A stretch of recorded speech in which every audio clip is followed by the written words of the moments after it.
J'espère que vous allez bien à la maison. Grand plaisir de vous accueillir encore avec pour votre information, avec depuis quelques jours l'arrivée du printemps officiellement. Profitez-en bien sur le territoire lavallois. On va découvrir d'ailleurs des jolies maisons. On sous-estime souvent, je pense, le patrimoine, la richesse exceptionnelle qu'on a ici sur l'île Jésus. Sophia Yanantuano qui viendra nous faire découvrir une maison de 1708, la maison Chartrand. Paul Doucet, comédien bien connu, viendra nous présenter la pièce Le Verdict, dont il est l'une des têtes d'affiche, qui sera bientôt présentée ici sur le territoire lavallois. Pierre Côté, qui est le grand chevalier secteur Sainte-Dorothée, viendra nous parler d'une activité bénéfice. Nicolas Vincent Poirier viendra nous présenter aussi le film Shazam, la rage des dieux. Il y a aussi Catherine Duchesneau qui viendra nous parler du lien entre l'humain et l'animal. Et tout d'abord, Isabelle Dominique-Cros vient nous parler de bien-être. Et évidemment, on pense par entraînement, mais aussi par santé mentale. Bonne émission.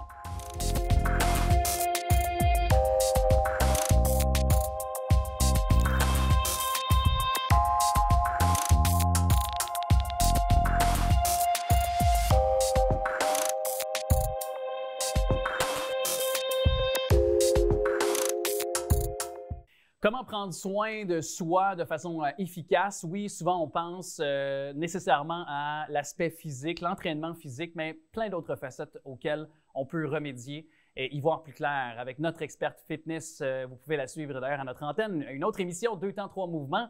Salut, ma chère Isabelle Dominique-Cros.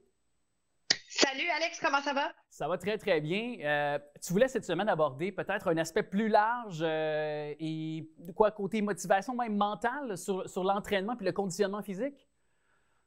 Oui, j'avais envie de parler de ce qu'on appelle le self-care, donc prendre soin de soi et ce que ça suppose. Et c'est bien sûr en lien direct à nos habitudes de vie saine parce que faut prendre soin de soi pour notre qualité de vie, j'en parle souvent. Mais au quotidien, comment on fait pour prendre des petits moments pour se faire du bien? Parce que c'est ça aussi, le quotidien, pas toujours être en train de courir après son temps. Est-ce que toi, tu as justement dans ton quotidien des moyens, parce que tu es une jeune professionnelle, une jeune maman, donc tu as une famille, une vie amoureuse bien remplie, aussi bien chargée. Donc, quels sont peut-être un peu, quel est le point de départ, j'oserais dire, tout d'abord? Pour moi, puis je pense que la première chose à faire, c'est s'enlever la culpabilité parce que souvent, on veut être productif, on a plein de choses à faire, on est un peu dans une période. Puis je pense que toutes les périodes, tu sais, chaque période de vie est magnifique, tu sais, qu'on soit étudiant, jeune adulte ou encore retraité, mais tu sais, on essaie d'être productif et un n'empêche pas l'autre. Si je me repose et que je prends soin de moi, ben c'est sûr que je vais être plus productive. Alors, si je peux par exemple, essayer de ne pas faire ce qu'on appelle le multitasking, si tu me donnes le mot en français. Faire trop de tâches finalement, de trop entamer de choses et oui. de prendre le temps de les faire une à la fois et de prendre du repos aussi. Là. Oui, bien, tu sais, une tâche à la fois, des fois, c'est moins étourdissant. Puis tu as la récompense immédiate de « Hey, ben, j'ai bien fait cette tâche. » Puis moi, j'en fais quand même, tu sais, des fois, j'ai 2, 3 affaires qui se passent en même temps. Des fois, ça fonctionne, puis des fois, ça m'étourdit. Alors, j'essaie de penser à ça. Évidemment, des entraînements express comme 2 temps, 3 mouvements ou comme tu fais, toi, tes entraînements, c'est des moments qu'on prend pour soi. Mais après ça, est-ce qu'on peut s'accorder un petit moment de répit, fin d'après-midi, début de soirée? Tu sais, qu'est-ce qui est mieux pour nous? Puis pour moi, tu m'as lancé la question, moi, c'est le matin. Je m'aperçois que mon moment privilégié, juste pour moi, c'est je me lève plus tôt que les gens autour de moi. Je fais mon café et je prends du temps avec ma chatte. Et des fois, je fais de l'écriture. D'autres fois, j'organise un peu ma journée. Et c'est un petit moment tellement extraordinaire que j'essaie de le faire également la fin de semaine. Bien, là où j'abonde dans ton sens, c'est qu'on a tous des vies évidemment très actives, moi la mienne aussi. Et s'il y a un moment dans une journée où je me rends compte que je n'aurai pas le temps de faire tout mon entraînement ou ce que j'avais anticipé comme peut-être exercice, bien, je vais prendre 20 minutes au lieu de l'heure ou du 2 heures que ça me prendrait finalement pour peut-être respecter mon programme d'entraînement. Bien, je vais prendre 20 minutes quand même, puis ce sera ça de fait et je ne vais pas me culpabiliser parce que je sais que ceux qui ont des ambitions, peut-être qui sont à l'écoute un peu plus grandes, comme moi, je me prépare pour un marathon. J'en parle pas mal, je pense. Il n'y a pas une minute que j'en parle pas aux gens autour de moi, mais justement, chaque journée, mon programme est dédié à quelque chose, c'est-à-dire soit une journée de la course, une autre le repos, une autre je vais joindre la musculation avec la course. Et comme au moment de présenter, d'enregistrer cette entrevue plus tôt, eh bien, je n'ai pas eu le temps là, hier de compléter. Il me restait à peu près une vingtaine de minutes, mais j'avais des obligations aussi autres professionnelles. Donc, mais je me déculpabilise là, en me disant que je vais me reprendre tout simplement la prochaine sortie ou la prochaine fois que j'irai au gym. Puis je ferai un 20 minutes de plus finalement. Là. Oui, puis même si tu n'avais pas la chance de faire un 20 minutes de plus, peut-être qu'à ce moment-là, c'est ce que tu avais besoin juste pour... Parfois, on a besoin de se concentrer sur différentes dimensions de notre vie, puis à d'autres moments, on arrive à rattraper. Puis je pense qu'il faut aussi s'enlever la pression d'avoir à rattraper parce que des fois, c'est pas possible et ça alourdit la tâche. Si demain, il faut que je fasse mon entraînement plus un 20 minutes de rattrapage, ben c'est interminable. Puis si demain, je me sens fatiguée, qu'est-ce que je fais avec ça? Fait que je pense que prendre soin de soi, c'est d'être à l'écoute de ses besoins. En même temps, c'est de ne pas être paresseux, peu importe la tâche. Tu sais, que ce soit activité physique, parce qu'on en parle, on aime ça, mais parfois, ça peut être, tu sais, de bien organiser son horaire pour la gestion de temps. Des fois, c'est de réduire les distractions. Puis tu le sais, ultimement, si on prend soin de soi, on gère mieux son stress, on dort mieux, on mange mieux. Puis c'est ça, je pense, la clé du succès pour avoir une belle qualité de vie à court terme, à moyen et long terme. Toi qui es une experte fitness, qui est une coach aussi, moi je dois te dire ça, puis je dois t'avouer parce que j'ai un coach justement qui m'a bâti mon programme d'entraînement. Puis c'est un coach qui est, puis je l'aime pour ça, parce que c'est un coach qui est réputé pour en mettre plus que pas assez sur le programme, parce que justement dans un monde réel, avec la vie professionnelle, la vie familiale, personnelle, peu importe, c'est rare qu'on a le temps, on a autant de temps consacré à l'entraînement. Et il m'en a mis beaucoup sur mon programme. Alors, quand j'arrive à faire le 3/4 ou 80% du programme, je sais que dans le fond, j'ai réussi. Mais est-ce que les coachs aussi, de ta perception à toi, on en met trop un peu des fois sur le programme, puis ultimement, ça met un peu trop de stress sur ceux qui vont faire les programmes ou qui demandent d'avoir recours à un coach. Tu comprends là, ce que je veux en dire? Oui. Ça fait partie quand même du sentiment de bien-être parce que ça nous met, on dirait, une pression un peu aussi de dire, hey, si je ne respecte pas le programme que mon entraîneur m'a concocté, je vais comme être fragile ou du moins, je ne vais pas respecter mon engagement envers moi-même, tu sais. Bien, je pense que ça dépend toujours de l'approche de l'entraîneur. Moi, j'ai une approche un peu soft. J'y vais avec la motivation intrinsèque. Je suis pas quelqu'un qui crie après mes clients parce que je veux les amener plus loin, mais d'une façon plus douce. De façon générale, nous, notre petit truc comme entraîneur, c'est, disons qu'on va faire un décompte. OK, il en reste 15, OK, il en reste 12. Des fois, on va ralentir le compte. Il en reste 10. Puis là, tu en avais 3 autres. Il en reste 9. Puis là, dans les push-ups, mine de rien, on vous amène un peu plus loin de cette façon-là.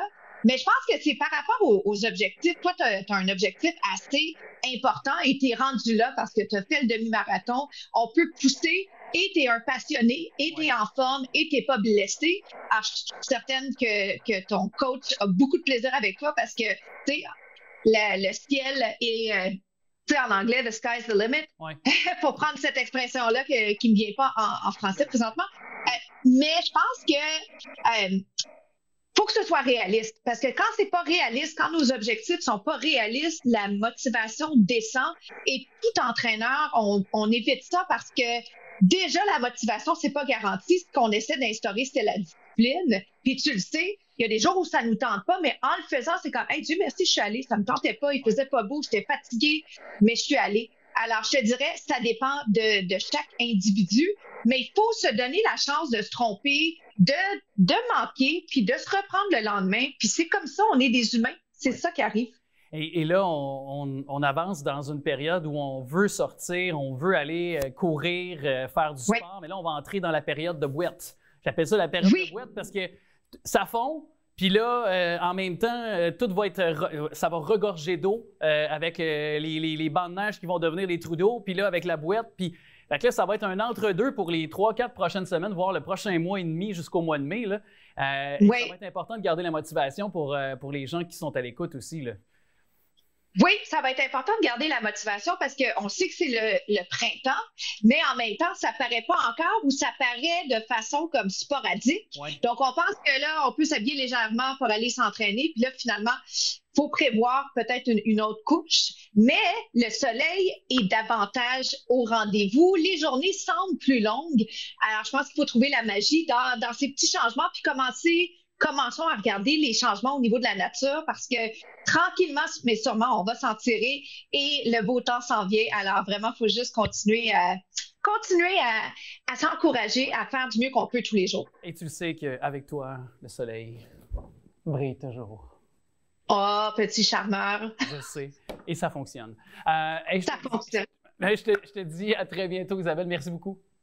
À très bientôt. Bonne semaine. Bonne semaine. Alors, bon entraînement, évidemment. On peut surveiller. Puis je veux réitérer, Isabelle, Dominique Cros, à 2 temps 3 mouvements à notre antenne. Allez sur notre site internet tvrl.ca aussi pour vous entraîner avec notre charmante Isabelle Dominique Cros. Merci encore, Isabelle.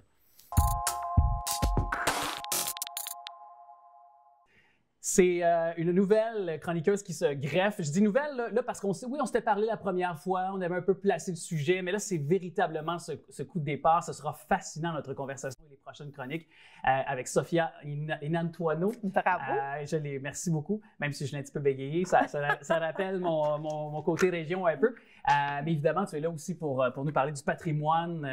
On va le voir sur les images. Tu es allé visiter la maison Chartrand qui a vraiment toute une histoire. C'est vraiment une très belle histoire. Puis je me sens vraiment privilégiée d'avoir la chance de visiter ces maisons du patrimoine. Parce que même si de nature, j'aime lire, j'aime m'y connaître. Parce que tu es courtière immobilière aussi, fait que tu rentres souvent dans les maisons, tu rencontres souvent les gens qui en sont aussi des propriétaires. Là, aussi, là. Exactement. Je te dirais que c'est là ma passion aussi. Tu sais, les histoires que les gens me racontent, c'est ça que je trouve fascinant. Oui, j'aime ça. Il faut que je touche absolument les pierres de les maisons quand je les vois. J'aime toucher le bois. On dirait que c'est plus fort que moi. Je suis là un petit peu obsédée à toucher ces pierres qui ont des histoires, le bois qui ont des histoires. Ils disent souvent que, tu sais, si le mur avait des oreilles, s'il pouvait parler. Oui. Donc, c'est un petit peu l'émotion que j'y ressens. Puis, cette semaine, j'ai eu le privilège d'aller à la maison Chartrand, qui se trouve à être sur le boulevard d'Émile-Île, à Saint-François. Puis, je veux juste aussi mettre en prémisse de notre conversation, puis ce sera le cas aussi de nos prochaines rencontres avec toi, puis des maisons que tu vas nous présenter, c'est que ça nous démontre que Laval, ça a plusieurs centaines d'années d'histoire.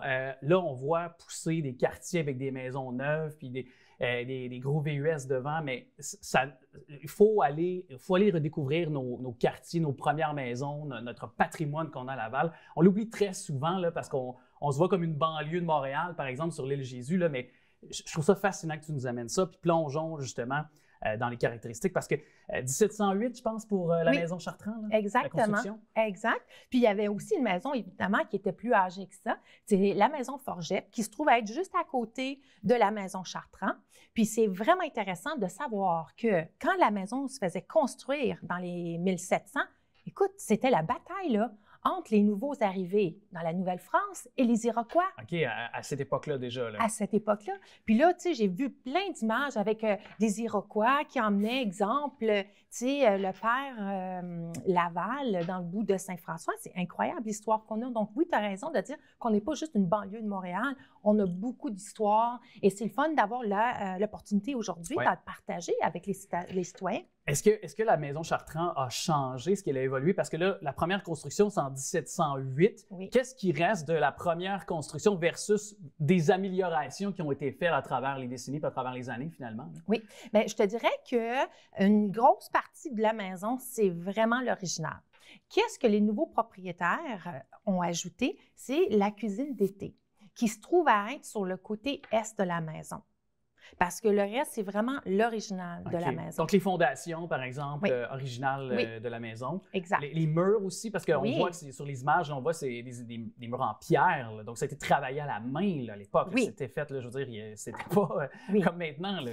Exactement. Sur un autre épisode, on va parler de la maison Terrien, où est-ce que eux, les pierres, c'est vraiment des pierres de champ, tandis que la maison Chartrand, c'était plus des pierres qui étaient taillées. Okay. Donc, il y a des différences qu'on va aussi emmener qui sont pas mal intéressantes. Mais oui, effectivement, la maison qu'on trouve aujourd'hui de la maison Chartrand, c'est la maison originale. Juste, il y a un petit ajout qui a été fait. Et tu me racontais aussi, avant qu'on ouvre, parce que c'est important de le ramener dans la conversation, il y avait où les endroits étaient situés, c'est-à-dire la cuisine, c'était pas... c'était pas étranger là, à toute une logique, là, aussi, une logistique aussi pour les occupants de la maison à la suite de la construction aussi. Là. Oui, c'est ça, exactement. Les cuisines se trouvaient toujours à être face au nord de la maison. Pourquoi? Il n'y avait pas de réfrigérateur dans ces années-là. Donc, il fallait être créatif et trouver des façons de garder les aliments au frais le plus longtemps possible. Donc, c'est selon les vents, selon les couchers de soleil. Couchers de soleil. Donc, on pensait à ça. Là. Oui, donc dans la maison Chartrand, la cuisine se trouvait, puis c'est encore là qu'elle se trouve justement, sur le coin de la maison, sur le nord-ouest. Ouais. Donc, les vents de la rivière rentraient de ce côté-là et aussi le coucher de soleil était sur le côté ouest. Donc, c'était la logique de le mettre c'est dans ce coin-là. Littéralement incroyable. Dans ce coin-là. Ben, c'est ça. Et là, quand on parle des maisons, où, oui, il y a le patrimoine, il y a la façon dont ça a été bâti qui se peut-être distingue de maison en maison, mais il y a aussi ceux qui ont habité, Exact. ceux qui en ont été propriétaires. Oui. Puis c'est le cas, entre autres, de la maison Chartrand parce que Rose Chartrand, qui est une des dernières là, à avoir habité, là, parce que c'est plus de 8 générations, je pense, Oui. de Chartrand qui ont possédé la maison, voilà. Rose Chartrand, raconte-nous son histoire à elle, parce que c'est pas banal. Là. Non, c'est pas banal du tout. Rose Chartrand, c'était la dernière génération des Chartrand à habiter à cette adresse et c'était une missionnaire. Elle est née à la maison. Elle est partie dans la vingtaine. Elle a décidé d'aller travailler en Afrique. Une aventurière, là. Oui, elle a dit « Let's go, je m'en vais en Afrique ». Il fallait le faire là, dans surtout à cette époque-là, ben oui. Exactement. Et puis, après 20 ans d'être en Afrique, durant l'histoire, et qu'elle est tombée en amour avec un prêtre. Quand même. OK. Puis en plus, à l'époque, je veux dire, l'importance de la religion à cette époque-là. Donc, est-ce qu'elle a réussi à avoir un genre de passe-droit avec le pape ou la religion catholique, finalement? Ben oui, parce que finalement, ils ont demandé une dispense au pape, vraiment pour dire que M. Martineau ne voulait pas être prêtre, qu'il voulait effectivement se marier avec Rose, ce qui a été approuvé. Donc, sont partis et sont revenus au Québec. Ils n'ont pas habité la maison tout de suite. Ils ont habité juste à côté de la maison. Okay. Pourquoi? Parce qu'eux, ils partaient souvent en mission. Ils allaient au Mexique, ils revenaient au Québec, ils repartaient, ils allaient en Afrique. Puis finalement, quand les parents ont décédé, ils ont repris possession de la maison. Mais donc, elle était toujours habitée quand ils quittaient quand même. Là, exactement. Okay. Mais eux, ils ont fait une grosse rénovation. Ils ont enlevé à l'intérieur de la maison, tout le gyp rock, parce que c'était tout couvert de gyps dans le temps. Mais c'est eux qui ont décidé de l'enlever pour... C'était tellement beau, les pierres. Donc, c'est eux qui ont remis les belles couleurs de cognac sur les poutres, sur les planchers, parce que tout était peint en blanc, tout était tapissé, tout était plus modernisé, comme qu'ils disent. Puis c'est vraiment eux qui ont fait une grosse partie du travail. Mais je ne veux surtout pas enlever à José et son conjoint. Les actuels propriétaires. Exactement. Eux ont doublement embelli cette propriété. Elle est digne d'une revue internationale. D'un musée ou d'en faire... mais est-ce qu'elle est classée, cette maison-là? Là, pas officiellement. Pas officiellement encore? Non. Okay. Puis c'est à leur avantage. Parce que je pense que c'est parce qu'ils doivent moins peut-être respecter certaines règles, parce que je sais que ça peut devenir très dispendieux selon les règles quand tu as une maison qui est classée patrimoine, là, selon le gouvernement du Québec. Là. Exact. Puis si tu veux ajouter une fenêtre, si tu veux faire un petit changement, il faut toujours demander la permission. Tandis qu'eux ont le luxe d'avoir cette propriété-là et de faire, qu'est-ce qui leur tente, puis qu'est-ce qui est mieux pour leur style de vie. Mais tout est fait avec précision et avec beaucoup de recherche, d'attention et de qualité. Parce que je pense que c'est ce qu'on s'est aussi jasé un petit peu avant d'avoir cette conversation-là actuelle. Eux, je pense, respectent beaucoup les premiers occupants puis de comment la maison a été faite. Là. Pour eux, c'est vraiment important de, comme tu mentionnais un petit peu plus tôt, mais si on fait des travaux, on les fait toujours en respectant un peu le code du bâtiment de l'époque, là, exactement. en quelque sorte. Là. Oui, mais c'est dans eux de le faire. Ils ne le font pas parce qu'ils doivent le faire. C'est l'amour et la passion qu'ils ont pour cette époque qui fait que la maison, elle est aussi propre que ça. Puis c'était un privilège. Quand j'étais allée, moi, je m'en venais parce qu'elle n'est pas classée. Je m'en allais à une autre maison qui est classée, qui était sortie subitement sur le patrimoine de Laval.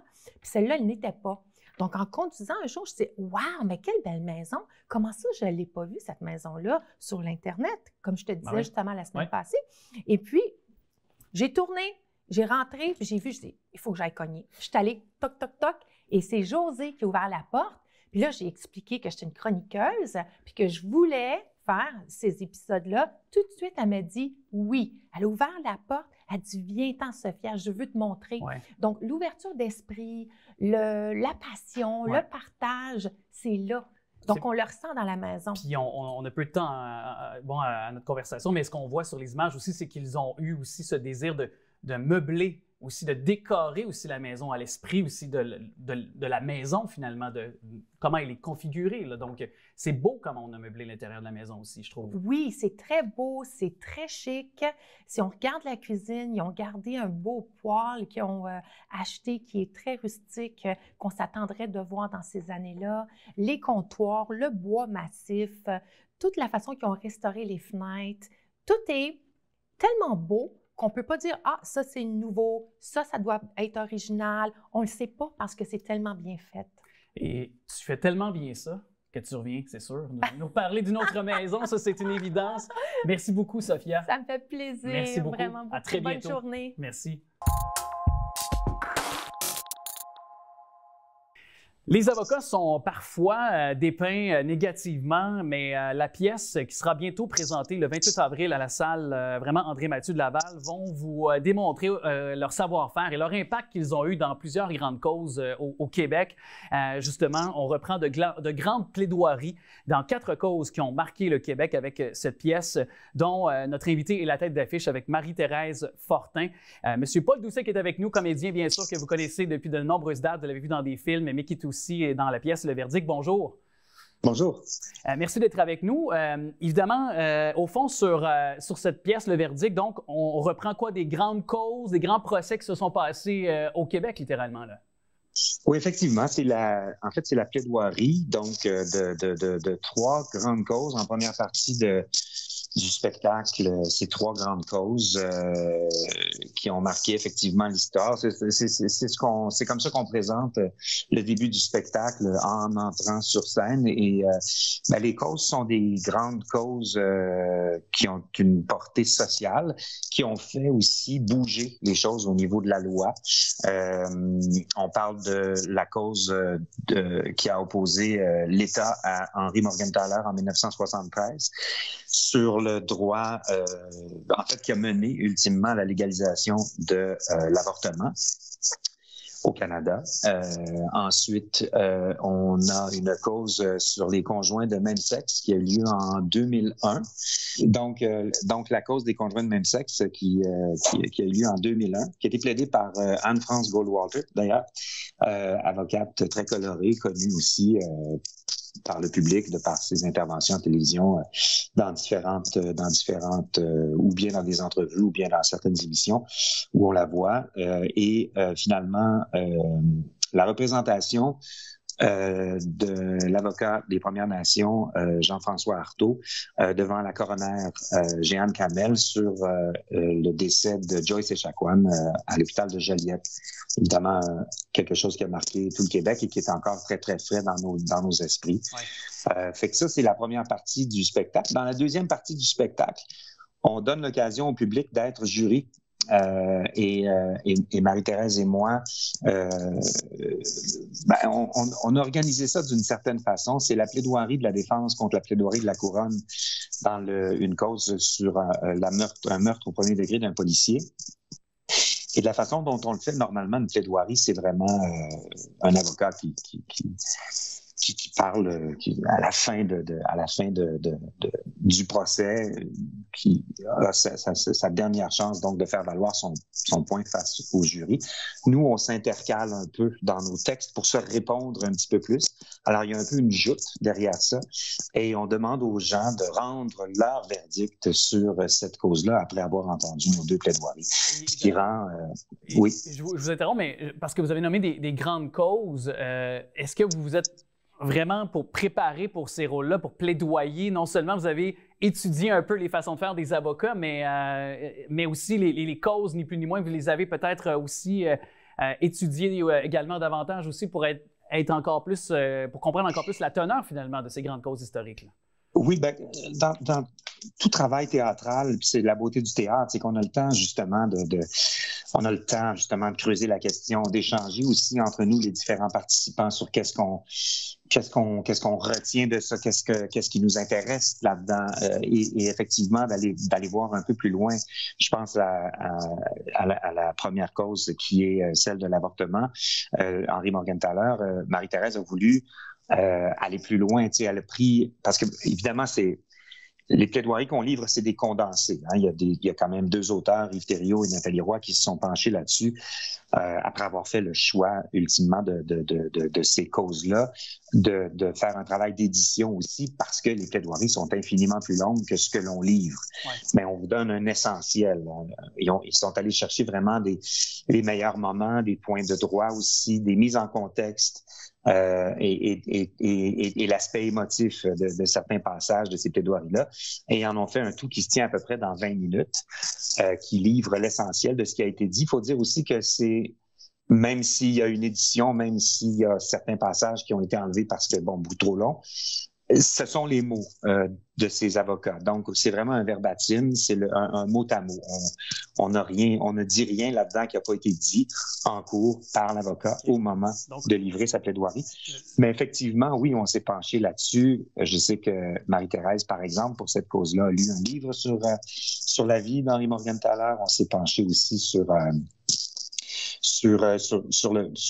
tout le processus, parce que nous, on parle de 1973 dans cette cause-là. C'est cette plaidoirie-là qu'on livre, mais il est retourné devant la Cour à plusieurs reprises. Le gouvernement s'est acharné sur lui pendant plusieurs années à continuer à essayer de dire que c'était illégal ce qu'il faisait. Des causes pour lesquelles on doit se battre à certains endroits à travers le monde. Je veux dire, on n'a qu'à penser aux États-Unis récemment avec l'avortement, puis récemment aussi, on a fait une série sur Chantal Daigle. Donc, il y a eu d'autres chapitres dans l'histoire, même chez nous au Canada, mais à travers le globe aussi. Là, donc. Effectivement, quand on parle malheureusement du droit des femmes, il n'y a pas d'acquis, malheureusement, fort malheureusement. On pense que tout ça est derrière nous, puis tout d'un coup, oups, ça réapparaît. Tu sais.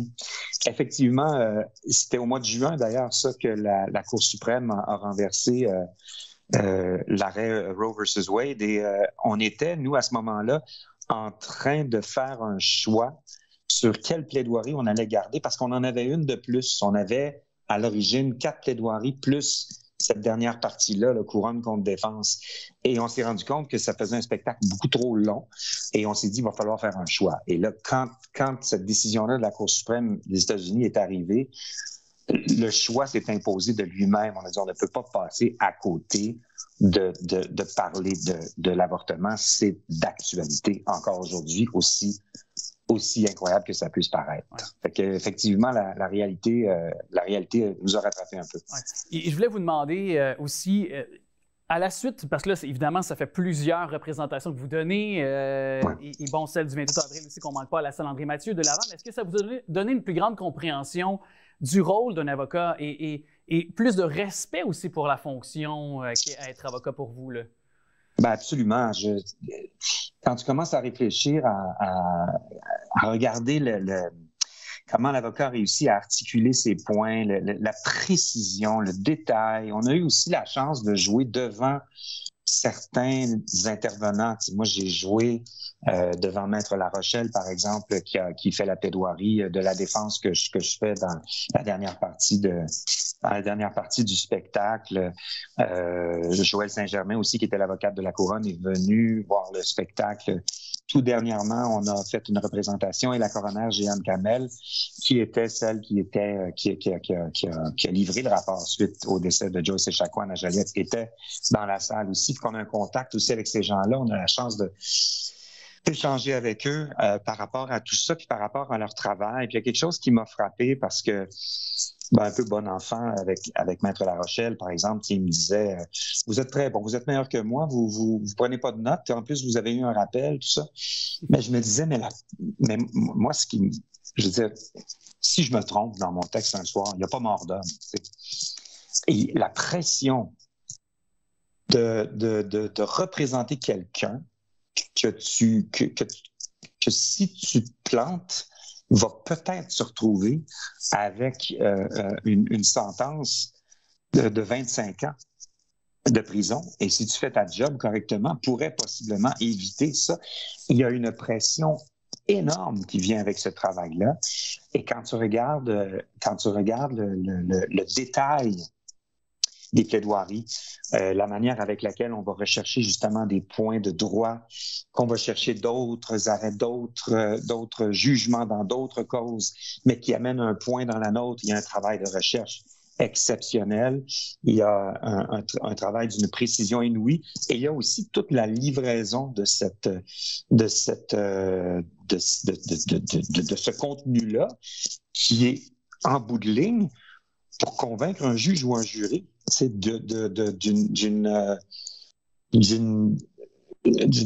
vérité que toi-même, tu dois être d'abord convaincu.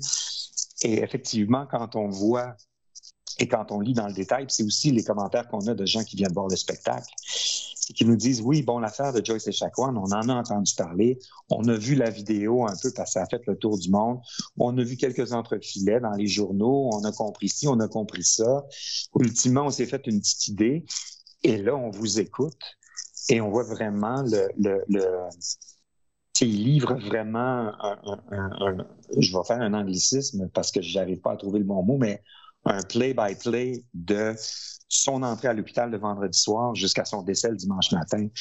Et là, on a tous les événements et on voit justement la courbe partout où il y a eu des erreurs. Et on n'a pas toujours on n'a pas, en fait, pas toujours. On n'a pas la chance dans notre système de nouvelles, que ce soit la presse, que ce soit les journaux télévisés, tout ça. C'est trop rapide. Il y a trop d'informations à donner. Tu ne peux pas vraiment te pencher ou alors tu vas le faire dans le cadre d'un documentaire qui va sortir 2, 3, 4, 5 ans plus tard. Mais là, quand on livre justement ce que ces avocats ont écrit et ont livré, les gens sont scotchés à leur siège, écoutent ça et c'est ce qu'ils nous disent après. J'avais aucune idée que ça s'était passé comme ça. Ben, allez vous procurer un siège justement pour constater ce qu'on vient de discuter puis de prolonger justement puis de pouvoir aussi s'imprégner des causes dans le verdict. Donc, dont Paul Doucet, notre invité, tient l'affiche avec donc Marie-Thérèse Fortin le 28 avril à la salle André-Mathieu chez nous à Laval. Paul Doucet, merci beaucoup de cette conversation. Ça me fait grandement plaisir. Merci à vous.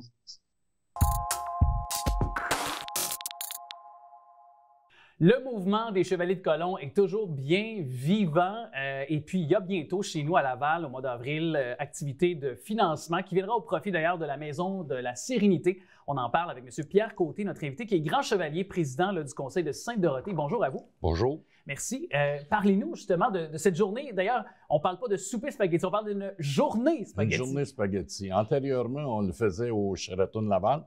Sauf que là, avec la pandémie, la récession, on a peur que Sheraton Laval soit trop grand. Fait qu'on s'en va à l'Embassy Plaza, sur le boulevard Labelle.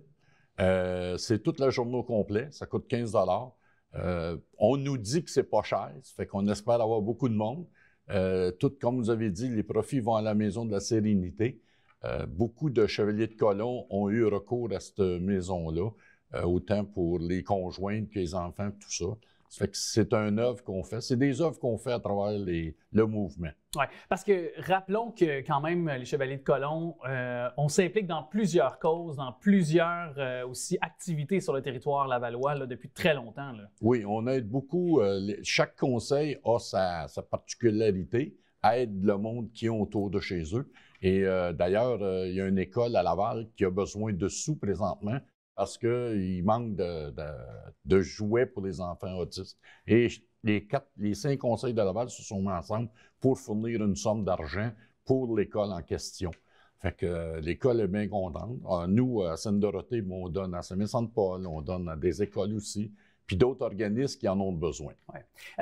Je le disais, le mouvement des Chevaliers de Colomb est toujours vivant. Et pourquoi je le mentionnais? Parce que on a tous, peut-être pour les plus jeunes, une vague idée de ce que c'est les Chevaliers de Colomb, puis nos grands-parents ou nos arrière-grands-parents qui étaient membres des Chevaliers de Colomb, mais il y a encore beaucoup de membres actifs. Évidemment, vous en faites la preuve en ce moment de votre venue, mais quand même, peut-être pour expliquer aux gens là, ce que c'est les Chevaliers de Colomb concrètement. Les Chevaliers de Colomb ont été fondés en 1882. C'était formé par un prêtre. Puis, suite à ça, mais lui, il a formé ça pour aider la veuve et l'orphelin. Ça fait que suite, on a continué tout ça. Sauf qu'aujourd'hui, c'est pas juste la veuve et l'orphelin. Les jeunes, aujourd'hui, peuvent s'impliquer et on leur dit d'adhérer au mouvement. Antérieurement, on disait aux jeunes qui adhéraient, assis-toi, ça va se passer, là, puis même que tu sois un peu plus vieux, tu vas pas faire d'activité. Tandis qu'aujourd'hui, le jeune, on l'implique et il va faire des activités que lui, avec les autres jeunes, vont avoir. Puis c'est de la manière qu'on va recruter de la jeunesse pour nous aider à la relève. Puis on est plus ouvert que, je vous dirais, avant les années 2000. Ah oui, bien justement, plus ouvert de quelle façon? Plus ouvert vers la jeunesse. Okay. Avant, comme je vous disais antérieurement, on disait aux jeunes qui adhéraient, assis-toi là, puis nous autres, les vieux, on va faire de l'activité. C'est ça qui fait du reste. C'est ça. Okay. Tandis qu'aujourd'hui, le jeune, il nous adhère puis il dit, j'aimerais ça faire une soirée d'ensemble ou j'aimerais ça, je sais pas moi, à quoi ski joue ou au hockey-ball ou quoi que ce soit, on va l'aider à organiser cette activité-là. Oui. Et d'ailleurs, les fameuses initiations, là, ça fait partie un petit peu des légendes rurales ou urbaines, là, selon les cas, mais on parlait des initiations des Chevaliers de Colomb comme étant quelque chose de très, peut-être, secret ou de faire attention lorsqu'on... ça a changé un peu, je pense. Ça a changé énormément. Depuis, je veux dire, jusqu'aux années 2000, c'était le rituel que nos parents et que j'ai moi-même eu. Mais à partir de 2000, ça l'a changé. Mais vous avez survécu. Oui, j'ai survécu. C'est sûr qu'on mettait en pratique nos charité, unité, fraternité. Dans cette journée-là, il fallait que tu écoutes, puis on t'expliquait, puis par des gestes. Mais aujourd'hui, ça a beaucoup changé à comparer à ce qu'on passait une journée entière. Là, c'est 45 minutes. Et la famille est invitée lors de ils appellent ça maintenant une exemplification, et la famille est invitée. Ça fait que c'est un mouvement qui s'est ouvert au monde, et on essaie, surtout avec ce qui s'est passé dernièrement, des initiations, tout ça, ils ont compris ça un petit peu avant, fait que là, aujourd'hui, ils appellent ça une exemplification, et comme je vous dis, bien souvent, ça se passe dans une église. Fait que il se passe pas 100 choses dans une église. Ça, on écoute puis on regarde. C'est ça, exactement. Puis d'ailleurs, on se le cachera pas, puis je l'évoquais lors de notre conversation un petit peu plus tôt, on avait tous, moi c'est le cas, tu sais, mon oncle, mon père qui est plus âgé, c'est eux qui sont les derniers autour de moi qui sont encore membres des Chevaliers de Colomb. Donc, les membres sont un peu plus vieillissants. Oui.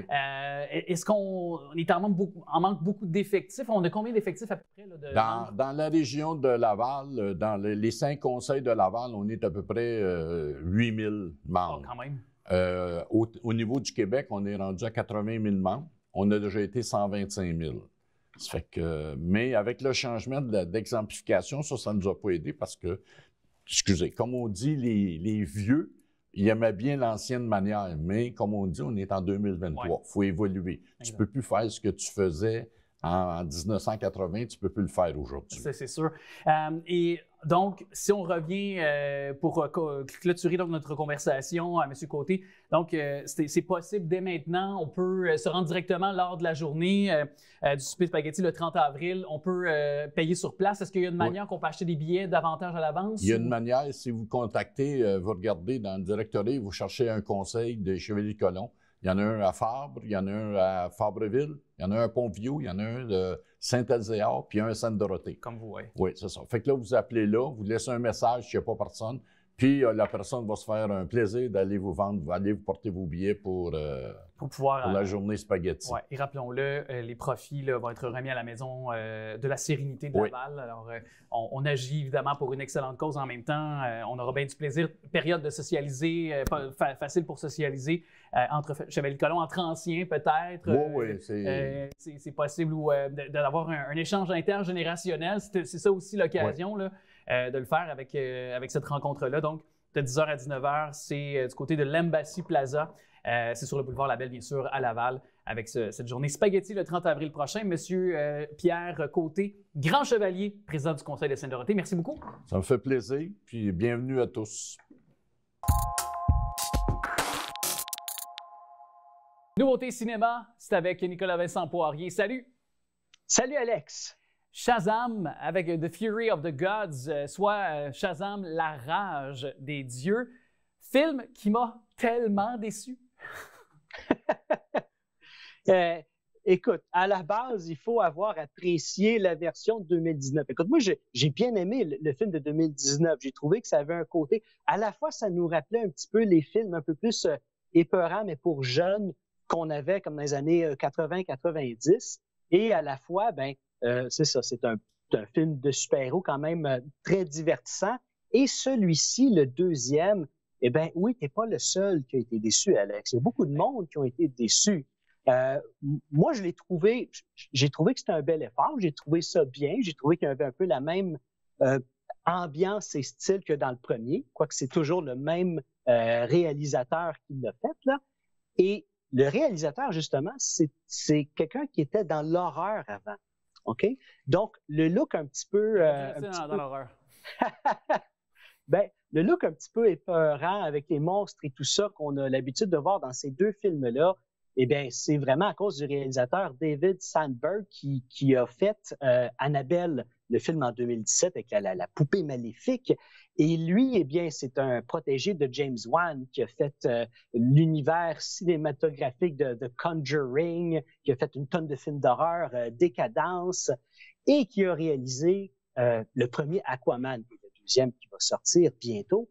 Donc, Shazam a un look très particulier. Et toi, Alex, qu'est-ce qui t'a déçu de ce film? C'est parce que, sais-tu quoi? Premièrement, bon, je suis comme toi, j'avais aimé le premier Shazam il y a de cela quelques années, et celui-là m'a vraiment déplu. Je trouve que on avait 100 millions de dollars de budget quand même, c'est pas banal pour faire la production d'un film.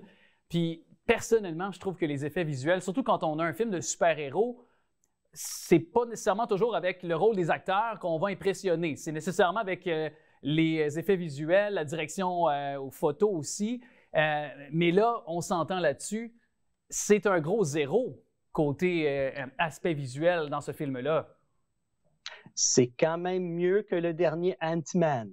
Ah, tu trouves? OK, on vise pas très haut, mais quand même, j'ai trouvé ça plus visuellement intéressant que le dernier Ant-Man. Et aussi, le dernier Ant-Man, il y avait 200 millions de budget. Celui-ci, on parle peut-être entre 110 et 125 millions de dollars de budget. Et je pense pas que ça va être un grand succès au cinéma. Écoute, dans sa première fin de semaine, 30 millions en Amérique du Nord, techniquement, oui, c'est très bien, mais pas pour ce genre de film-là, absolument pas. Et là, Alex, les films de super-héros en ce moment, ils ont un énorme problème. Autant, avant, c'était toujours du côté de DC. Maintenant, c'est Marvel et DC. Marvel ont des problèmes avec la structure de leur univers cinématographique. Et là, il y a plusieurs films, il y a comme une dizaine de projets en production en ce moment. Donc, qu'est-ce qui va arriver avec ça? Et du côté de DC, c'est la première fois dans l'histoire du cinéma qu'on a cancellé un univers cinématographique. Oui. Parce que... Et je veux t'entendre sur deux aspects qui, peut-être pour moi, sont expliquables. Peut-être que ça explique finalement le fait qu'on a moins d'intérêt, peut-être, pour le cinéphile moyen vers ce que c'est les films de l'univers, que ce soit Marvel, que ce soit DC Comics. Tu sais, comme dans le film Shazam, là, c'est le sujet qui évidemment est notre sujet de conversation. Le film, on voit à un moment donné, et puis je me suis pris des notes, là, on voit l'asphalte, le bitume qui se fissure, on voit les voitures qui s'abîment dans l'eau, on voit un pont qui s'écroule, puis là, tu veux arriver à l'autre rive ou avant que tout ça s'écroule. Tu comprends ce que je veux dire? Donc, ce genre de cliché-là qu'on a vu à maintes reprises ou qu'on voit à peu près dans tous les films de super-héros qu'on reproduit de fois en fois, si c'est pas... par exemple, Shazam, on l'a déjà vu dans Batman, on l'a déjà vu dans plein d'autres films. Est-ce qu'on n'en est pas rendu justement à la fin? Il faudrait réinventer le genre des films de super-héros, notamment. Est-ce que ça peut être une piste, ça aussi? C'est très intéressant ce que tu dis là, Alex, puis ton point est très intéressant parce que tout ce que tu dis là, c'est dans le fond, le problème, c'est les enjeux. Dans les films de DC et très souvent de Marvel, à la fin du film, les gentils se battent contre une grosse armée de monstres faits par ordinateur.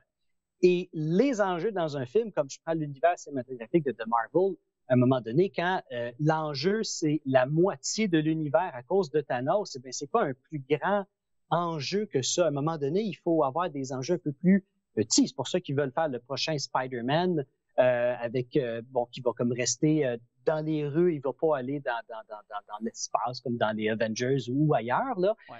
Donc, c'est ramener les enjeux à plus petite échelle. Ouais. C'est justement. Et dans ce cas-ci, c'est sûr que pour Shazam 2, les enjeux, sont moins élevés là-dessus. C'est bien. Ce qui m'a agréablement surpris, bien évidemment, c'est Helen Mirren, qui est excellente dans son rôle. Je veux dire, elle est vraiment, vraiment bonne.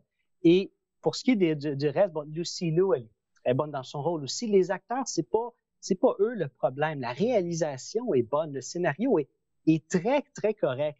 C'est juste qu'à un moment donné, quand on sait que tout va s'arrêter pour ce qu'on connaît maintenant de DC et qu'ils vont recommencer à zéro, je pense que les gens ont un petit peu moins d'intérêt pour ça et ça paraît. Est-ce que c'est la saturation aussi à un moment donné? Le nombre qui est très élevé de films successivement sur plusieurs années aussi.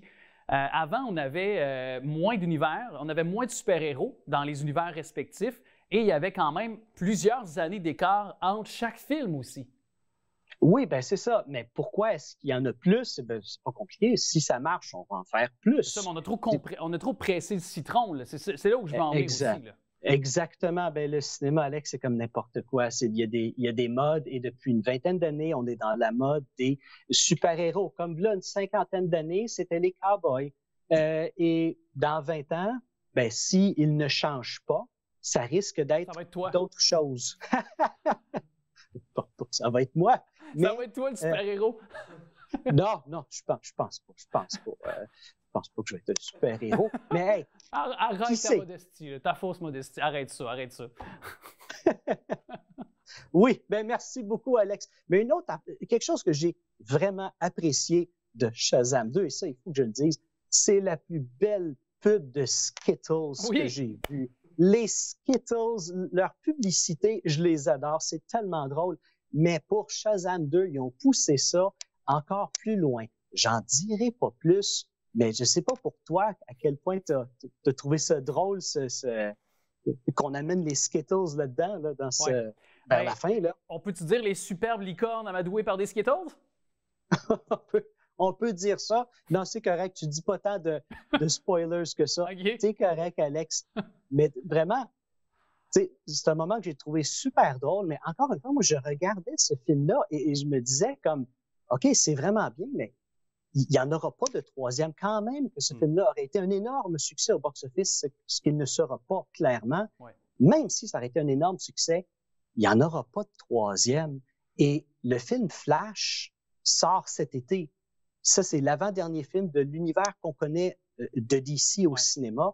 Et cet hiver, il va avoir le tout dernier, Aquaman 3, qui va sortir. Donc, si ce film-là, Shazam, a eu une si mauvaise réception que ça au niveau du box-office, à quoi les deux autres vont ressembler? Est-ce qu'ils sont prêts à les sacrifier? Puis bon, ben, c'est pas grave, on les sort, puis après ça, on passe à d'autres choses. Pour Aquaman, il y a de l'attente. Je veux dire, il y a déjà eu un succès des précédents. Alors ça, c'est sûr que celui-là, je pense qu'on va y aller de l'avant. Ce sera à voir un peu plus loin. Avant de se quitter, justement, perdez pas votre temps, allez pas voir Shazam Fury of the Gods et allez voir les films québécois. Le Plongeur, toujours à l'affiche. Suggestion, La Cordonnière, qui est excellent, film de François Bouvier que j'ai vu. J'ai adoré Rose-Marie Perrault. Elle est exceptionnelle dans ce film-là. Elle joue le rôle central. Et pourquoi pas aussi continuer d'aller voir Crépuscule pour un tueur, là, toujours disponible. Éric Bruno qui joue le rôle d'un tueur à gages, délateur par la suite, là, du clan Dubois dans les grosses années des bandes criminelles au Québec des années 70, début 80. Là. En même temps, ça a un aspect très historique aussi de notre Québec, un peu plus contemporain. Alors, allez voir ça au cinéma. Nicolas Vincent-Poirier, merci beaucoup de nous avoir parlé, puis on se dit à la semaine prochaine.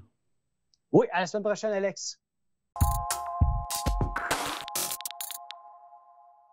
On le sait, la zoothérapie a fait ses preuves. Ça a fait l'objet d'ailleurs de plusieurs recherches pour prouver à quel point au contact d'un animal, ben, on peut en vraiment soutirer des bienfaits, avoir un sentiment de bien-être également qui est déclaré de toutes parts. Et est-ce que vous connaissez bien le projet équestre Goldie? On va vous le faire découvrir à l'instant avec la directrice générale, instructeur et évidemment, elle est dotée aussi de formation en équitation thérapeutique. Madame Cathy Desjardins qui est avec nous. Bonjour. Bonjour, Alexandre.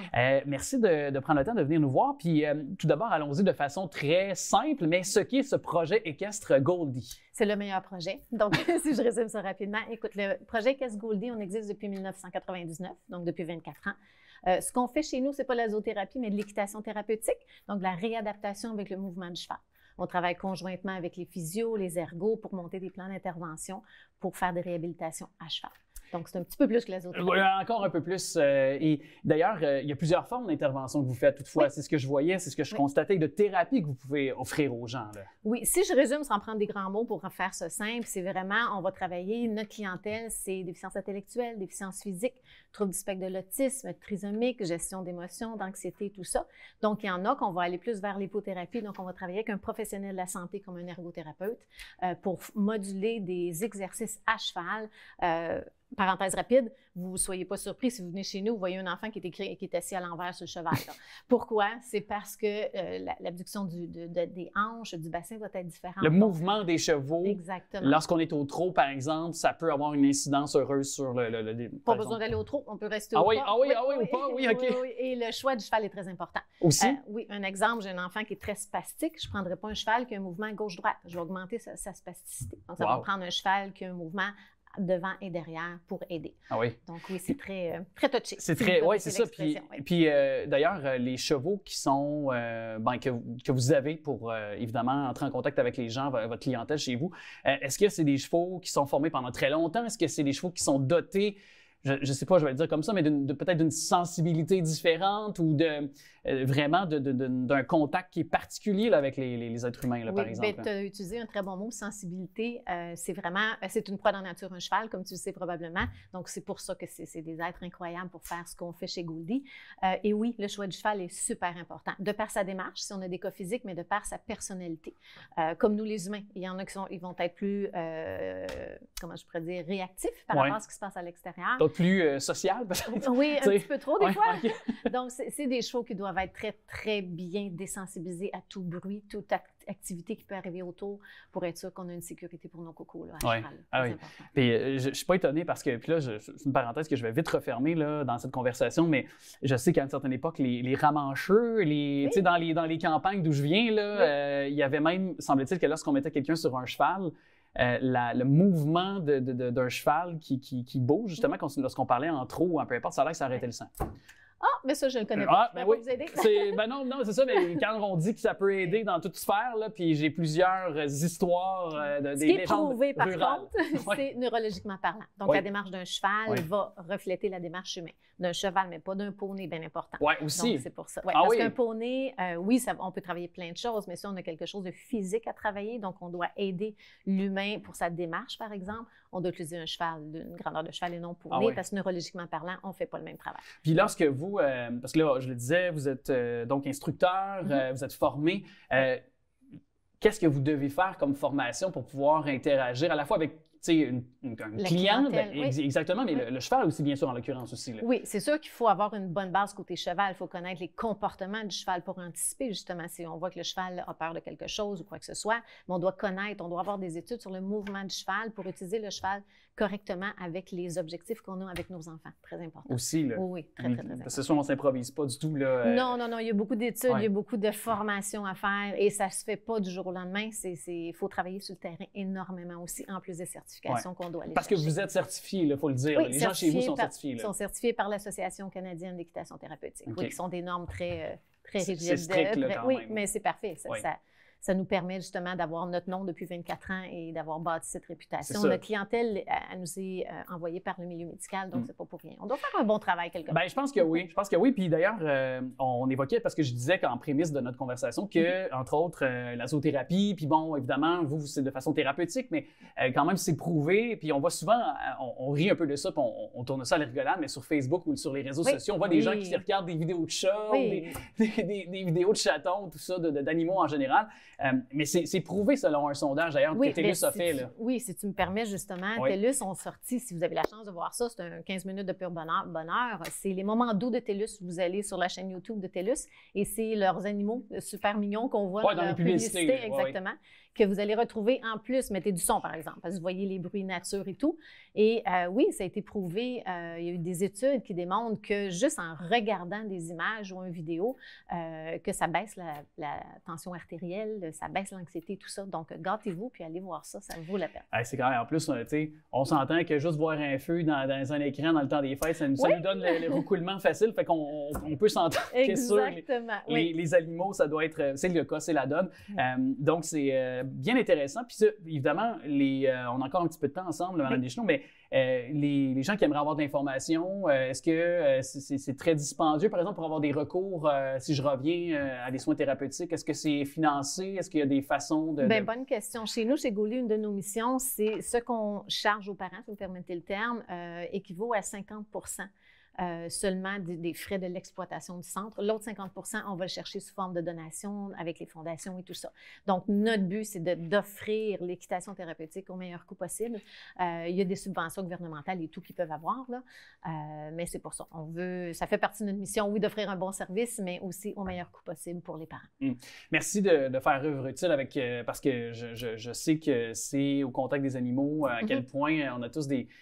moi, j'ai encore en tête, puis c'était peut-être différent, mais à la ferme, on avait une jument justement plus jeune, puis je sais à quel point être sur un animal, sur un cheval en l'occurrence, on a un sentiment de liberté, un sentiment de bien-être qui nous envahit. On est dehors aussi, donc le contact avec la nature, déjà là, on y fait souvent référence également. L'état de contemplation également qui nous s'empare de nous. On est dans des lieux comme la forêt ou autre, donc je sais à quel point ça peut déjà là procurer un sentiment de bien-être aux gens. Donc je pense que j'ai aucun doute d'avoir soit de l'hypothérapie ou thérapie développementale par équitation. Ça doit être très, très probant comme résultat. C'est des belles petites victoires. Vraiment. Oui, en tout cas, j'invite les gens, déjà tous les liens sont au bas de l'écran au moment de se parler. Je vous remercie beaucoup d'être passé dans le studio. Ça fait plaisir. Merci beaucoup. Bonne journée. C'est toujours un plaisir d'être avec vous à chaque semaine. Vous avez des commentaires, des suggestions, vous voulez réagir, c'est super simple. Direction notre page Facebook, également le tvrl.ca. Vous voulez revoir toutes nos chroniques, nos entrevues sur notre chaîne YouTube, c'est aussi possible de le faire. Je veux remercier et saluer aussi des gens qui sont derrière et qui me font briller devant les caméras.